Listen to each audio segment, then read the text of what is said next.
Bonjour, deuxième vidéo concernant la droite.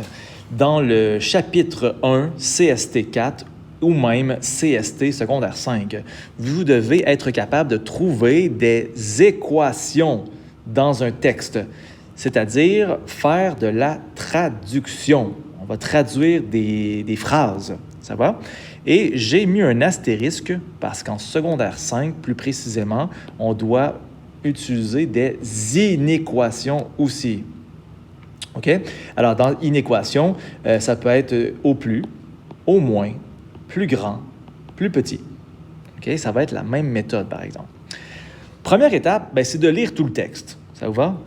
Et de surligner les choses importantes. Deuxième étape, identifier les deux inconnus. Le truc que moi, je vous suggère, personnellement, j'aime bien utiliser ça, c'est de prendre le X comme étant la plus petite quantité, le nombre qui semble le plus petit. Si jamais c'est des âges, des fois on a des exercices d'âge, je prends le plus jeune. Okay? X étant le plus jeune, je trouve que ça va 100 fois mieux. Mais c'est une question personnelle. Moi, j'aime ça. Y, c'est l'autre nombre. Ça va, il y a souvent deux inconnus. Alors, le premier, je prends le X, je prends celui qui est le plus petit, et le Y, je prends l'autre, tout simplement. Numéro 3, traduire les mots en symboles mathématiques. Évidemment, il y a des mots qui veulent dire addition, genre la somme. Ça peut être, mettons, la division, ça veut dire peut-être partage. Donc, il y a des mots comme ça, des mots-clés, et surtout des mots qui concernent ceci, là, les au moins, au plus, au maximum, ce genre de mots-là. Donc, évidemment, c'est sûr qu'on doit traduire chacun de ces mots-là et ça devrait nous donner, après la traduction, deux équations. Deux inconnus, deux équations. Super important d'avoir ça comme minding, okay? Comme philosophie. Et si jamais il y avait trois inconnus, combien d'équations pensez-vous qu'on devrait trouver? Ça serait 3. Alors, 3 inconnus, 3 équations. Mais dans la majorité des cas, c'est 2 inconnus, 2 équations. Quatrième étape que je trouve super importante, vérifier les unités. C'est bon? Parce qu'après, normalement, il y a d'autres étapes. Et si on ne fait pas l'étape 4, les autres étapes ne seront pas bonnes. OK? Alors, je fais un petit exemple et vous pouvez peser sur pause à n'importe quel moment si jamais je vais trop vite. OK? Donc, étape 1, c'est de lire le texte et de surligner les choses importantes. Ça va? Alors, j'ai déjà surligné des trucs, là. Donc, j'ai 20,75 $ dans une tirelire. Il n'y a que des 25 cents et des 1 $. Il y a 3 fois plus de 25 cents et que de 1 $. Combien il y a de pièces dans ma tirelire? Là, le premier réflexe, c'est d'essayer de trouver la réponse. Puis évidemment, il ne faut pas faire ça.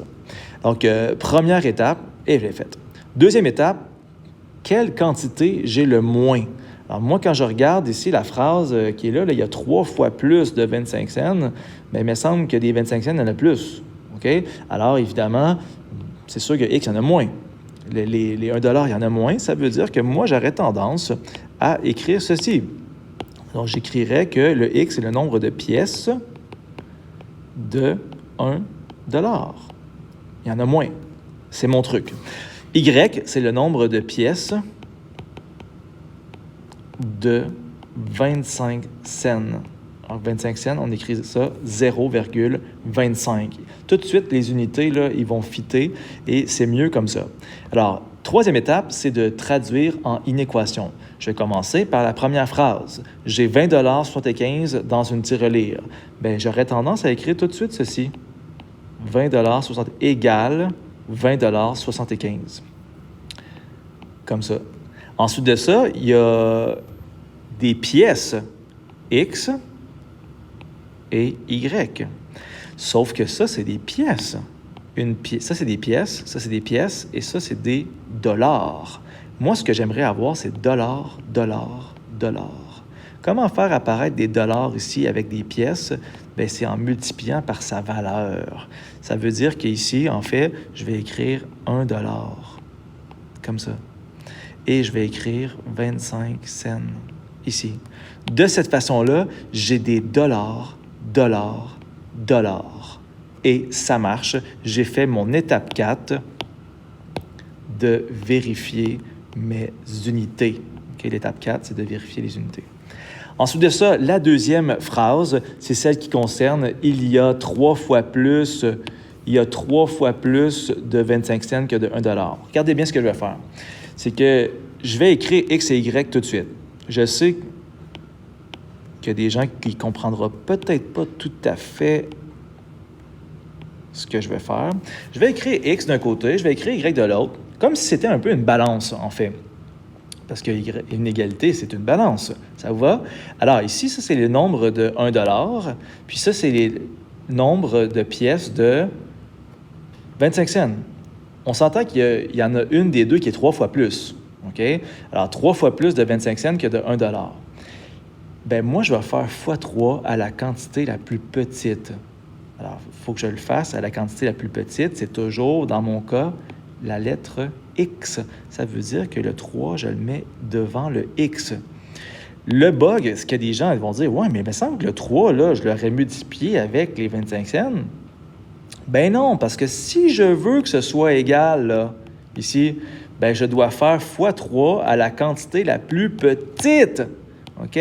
Si je multiplie le 3 avec le X, ben là, le nombre de pièces va devenir égal.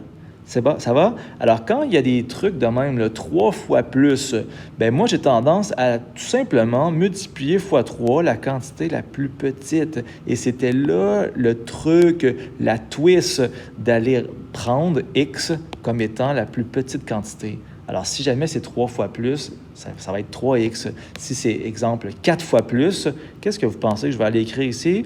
4X. Si c'est 2 fois plus, je vais écrire 2X. C'est bon? Ça fonctionne toujours, OK? Et là, je dois vérifier, pour conclure, mes unités. Est-ce que ce sont des pièces? Est-ce que ce sont des pièces? X pièces, Y pièces. Même s'ils n'ont pas la même valeur, c'est quand même des pièces. Ça veut dire que j'ai vérifié mes unités. Et de cette façon-là, je pourrais conclure mon problème, puis aller plus loin, donc de deviner véritablement combien il y a de pièces dans ma tirelire. Peut-être que ça vous chicote. Alors, si oui, bien, ça sera l'objet d'une autre capsule. Bye bye!